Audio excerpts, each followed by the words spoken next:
Olá pessoal, bom dia. Eu sei que hoje é dia de Jogo do Brasil, dia 29 de junho, mas também é uma semana importante de indicadores, então vamos ao que interessa.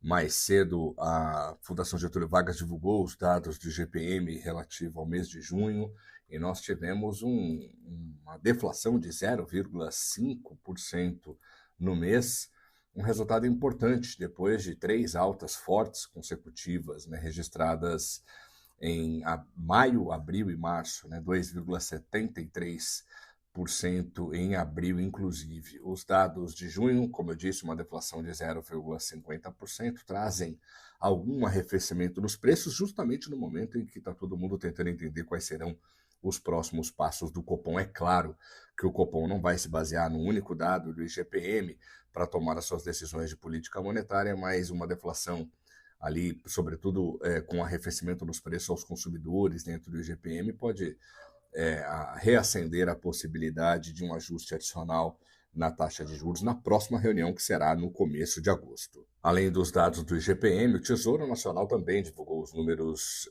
do governo central relativo ao mês de maio. E, segundo o Tesouro, houve um déficit de 53,3 bilhões de reais no mês.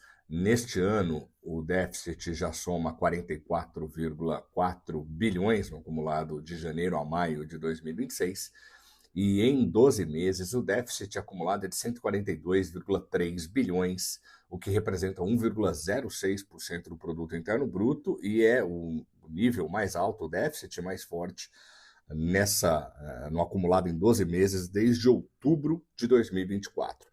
Existem explicações para esse déficit do mês de maio, como, por exemplo, a antecipação do pagamento de emendas parlamentares ou a iniciativa do Tesouro Nacional de tentar zerar ou diminuir bastante a fila do INSS, que acabou impactando os gastos previdenciários que já vinham fortes ao longo dos últimos meses. Então, um déficit forte para o mês, mais ou menos em linha com o que o mercado esperava, bem próximo das nossas projeções aqui na análise econômica também, mas ainda assim o resultado chama atenção tanto pelo montante, né, que é bem mais forte, foi bem mais forte do que foi registrado em maio do ano passado, pouco mais de 40 bilhões de déficit, e esse número acumulado em 12 meses. Né? Entre os indicadores que ainda vão sair, a semana será marcada pela divulgação dos dados do CAGED, né, o volume de postos de trabalho de emprego formal.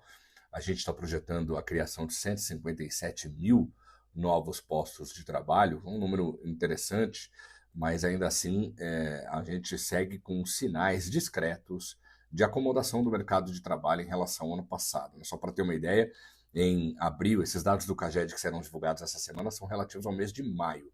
Em abril, os dados já conhecidos, o Brasil gerou pouco menos de 86 mil novos postos de trabalho. Em abril do ano passado, nós havíamos criado 238 mil postos de trabalho. Então, existem sinais discretos de desaceleração da atividade econômica e no mercado de trabalho. A nossa expectativa é de geração de 157,5 mil postos de trabalho em maio, o que representa nova desaceleração na comparação com o mesmo mês do ano passado. Além dos dados de emprego, a gente também deve ter a publicação dos dados de produção industrial. A gente estima mais uma alta de 0,3% da produção industrial. Se confirmado, esse será o quinto crescimento mensal consecutivo. Chama muita atenção o comportamento da indústria ao longo dos últimos meses, que tem sido influenciado, claro, pela indústria extrativa, né, como minério de ferro e petróleo, principalmente, petróleo, derivados de petróleo. O aumento dos preços e da demanda internacional tem contribuído bastante. Além disso, além da demanda, né, a produção tem quebrado recordes sucessivos, né, no pré-sal. Os dados de abril e de maio mostram, né, essa força. O Brasil está já entre os maiores produtores de petróleo do mundo. E essa atividade, né, a indústria de manufatura e a indústria extrativa, a extrativa em particular, tem tido um desempenho bom o suficiente para manter esse ritmo de crescimento, eu diria até surpreendente, da indústria brasileira no começo de 2026. Eu falo surpreendente porque a gente está no meio de uma guerra, a taxa de juros brasileira, em que pese, né, os recentes cortes pelo Copom, ainda é uma taxa bastante elevada. Então, isso chama bastante atenção, esse desempenho robusto da produção industrial brasileira. Outro dado que chamou atenção, que foi divulgado na semana passada, o índice de confiança da indústria superou pela primeira vez desde outubro de 2024, salvo engano, os 100 pontos, né? Então, o índice de confiança do setor segue forte, a indústria conseguiu diminuir bastante o volume de estoques, isso avaliando os dados tanto da Confederação Nacional da Indústria quanto da Fundação Getúlio Vargas. Então, a indústria segue forte. Existe, a partir dos dados antecedentes, a possibilidade de mais um crescimento, agora relativo ao mês de maio, e isso também coloca uma pulga atrás da orelha do Copom, né? De um lado, a gente está vendo a inflação desacelerando um pouco, o IGPM até em deflação no mês de junho. Por outro, os sinais de desaceleração da atividade econômica ainda são muito contidos, são incipientes. Então, isso traz dúvida sobre os próximos passos do comitê. E por falar em indústria extrativa, né, a produção, ou melhor, o saldo da balança comercial do mês de junho, a ser divulgado ainda nesta semana, deve registrar um superávit bastante forte. A gente está estimando aqui 9,5 bilhões. No começo do mês, a nossa estimativa era de um superávit de 7,7 bi.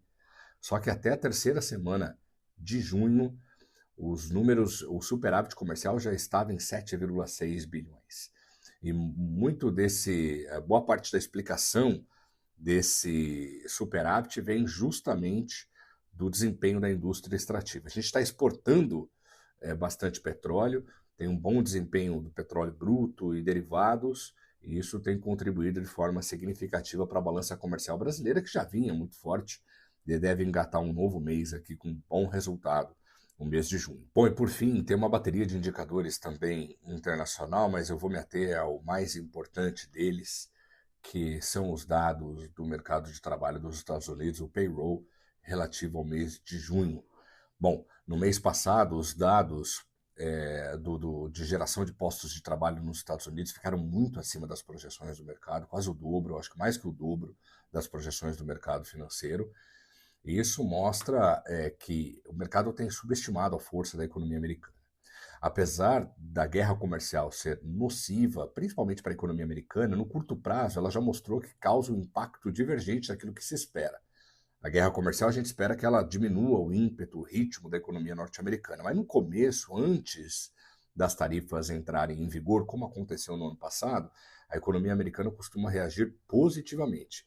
Isso porque as empresas buscam importar mais insumos e produzir mais dos bens que se produz, buscando ali driblar as tarifas norte-americanas, né, as tarifas de importação. A população, por outro lado, busca aumento do nível de consumo, tentando evitar o aumento esperado da inflação. Então, assim como aconteceu no ano passado, a economia americana tem ganhado ainda mais força em função desses novos capítulos da guerra comercial que os Estados Unidos estão empreendendo com relação à maioria dos demais países. Então, embora em que pese a guerra, as incertezas e os impactos nocivos que a guerra comercial podem exercer sobre a economia americana, o que se tem nesse momento são dados bastante evidentes de que os Estados Unidos, a economia norte-americana está crescendo num ritmo ainda mais forte do que no começo do ano. E isso é importante para a gente aqui porque reacende ou aumenta a possibilidade de o Fed, o Banco Central dos Estados Unidos, subir os juros já na reunião marcada para o mês de setembro. O Fed tem reunião marcada para o final de julho e outra reunião, a próxima reunião depois dessa de julho, é em setembro, quando talvez o Fed seja obrigado a aumentar as taxas de juros. Eu digo obrigado porque o mercado de trabalho permanece bastante forte, resiliente. Os indicadores antecedentes de maio e junho mostram força significativa da economia americana, né, tem um ganho de ritmo, né, nessas últimas leituras, ao mesmo tempo em que a inflação está mais do que o dobro acima da meta, né? 4,2% do IPC.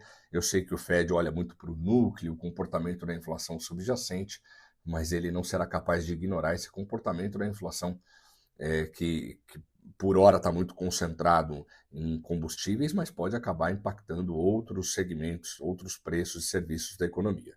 Portanto, todo mundo de olho nos dados de mercado de trabalho dos Estados Unidos. Ao longo da semana tem a pesquisa de postos de trabalho em aberto, a pesquisa de JOLTS, e mais para o final da semana os dados do payroll, que podem, inclusive, colocar mais lenha nessa fogueira de que o Fed talvez seja obrigado, entre aspas, a subir a sua taxa de juros na reunião marcada para setembro. Pelo menos é o que o comportamento implícito ali das curvas de juros futuros sugere, né? Nós teremos um aumento da taxa de juros norte-americana no mês de setembro. É isso, pessoal. No mais, eu volto para falar com vocês ao longo da semana. Boa sorte para a gente na Copa. Um abraço.